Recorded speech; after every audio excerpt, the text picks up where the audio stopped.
It's the big election morning today because elections are being held in the states of Meghalaya and Nagaland. In Nagaland, let's begin. Over 13 lakh voters will decide the electoral fate of 183 candidates in total of 60 seats.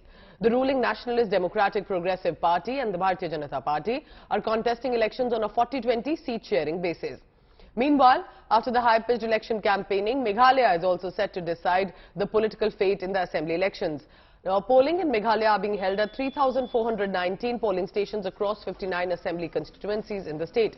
Polling, which began and in fact is just starting now, will go on till about 4 p.m. Counting of votes will be taken up on the 2nd of March.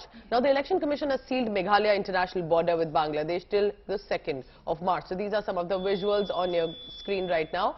Let's go on the ground because our colleagues are reporting for the latest that is coming in.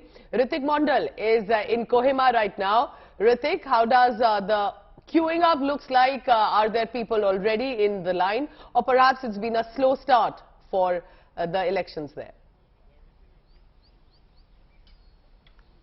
Well, good morning, Pooja. The northeastern state, Nagaland, is going for state assembly election today, and here in Kohima we are bringing this broadcast, and the polling will and the poll officials are expecting a high turnout this time around, and the voting will take place between 7 a.m. and 4 p.m. and we are bringing this broadcast from a very interior part of Kohima, and as per the Nagaland State Assembly is concerned, it have 60 members, but today, the polling will be conducted for 59 assembly seats as one BJP candidate declare elected, uncontested after its political rival withdrawn their nomination. What we can see that people here in Nagaland, in Kohima, they have already lined up for the voting. The voting has just begun. We can see several people around us. We would like to take you through with this gentleman. He is an elderly person of this village. He is a retired army officer. So, जरा बताइए, जैसे इस गांव के लोग और नागालैंड के लोग जैसे वोट डालने जाते हैं, उनके जहन में क्या रहता है, कैसी रहती है नागालैंड की इस पूर्वोत्तर भारत की ये चुनावी सुबह? खास करके ये गांव वाला का ये चुनाव देने से इनका रहने का इस अपना जिंदगी का मतलब से बड़ा खुशी के साथ वोट डाला जाता है. You feel that this is a responsibility that everyone should perform? ये हमारा इस गांव के गांव बुरा होने के नाते जो कोई अपना दाऊद पर जाता है उनका भी समझाना हमारा काम आ जाता है इस चुनाव में. बात करने के लिए Pooja, actually we know that having the past records of militant activities during the election, the security has been beefed up in and around Kohima and the entire state of Nagaland for this very polling day. So these are the very early visuals we are getting and reactions from the people of Nagaland on the very poll day. Back to you. All right, so that was an interesting vote. I remember it's been his duty to save this country and its borders, but also he realizes the duty to cast his vote. That's Nagaland. Remember, it has its share of conflict zone history as well. So it's good to see and heartening to see people coming out to vote. Let's go across now to Meghalaya because in Shillong is Indrajit Kundu. Indrajit, behind you, I can see a queue already. How does it look like? Any age group that we are looking at right now? And good morning. How is Meghalaya treating you this morning, Indrajit? Well, good morning, Pooja.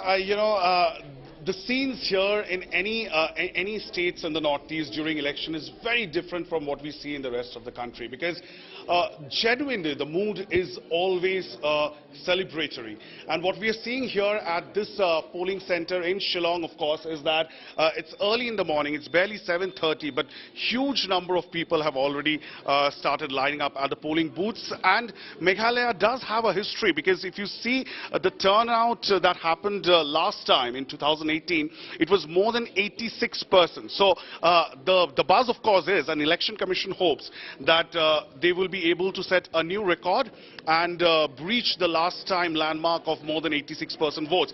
21 lakh voters, out of which more than 50% are women voters. And as you can see, I'll ask Orgo, my camera person, to show. Look at this queue of women voters here at this polling station in Shillong that clearly shows the enthusiastic participation of women in this entire electoral process.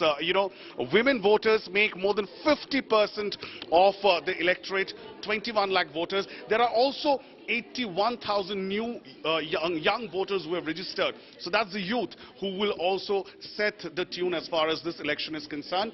And of course, there are more than 3,400 booths, 119 companies of central paramilitary forces that have been deployed. But I would like to show you in general the area, this college here, because as we generally speak, in other states you would see massive amount of security deployment that's visible outside polling stations. Here, as I said, look at people, they're all happy, they're engaged in the morning, and I generally don't see too many security personnel waiting outside at this polling station. So that's the essential difference, Pooja, as far as elections in the Northeast and other parts of the country are concerned. Back to you.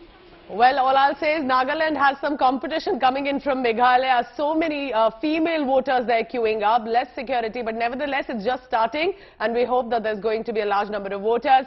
Ritik and Indrajit will be ensuring our coverage, and I can assure to our viewers that for India today, it's not about distance. Whether it's Northeast or any other state, we'll give it due coverage like we are giving to Nagaland and Meghalaya elections today.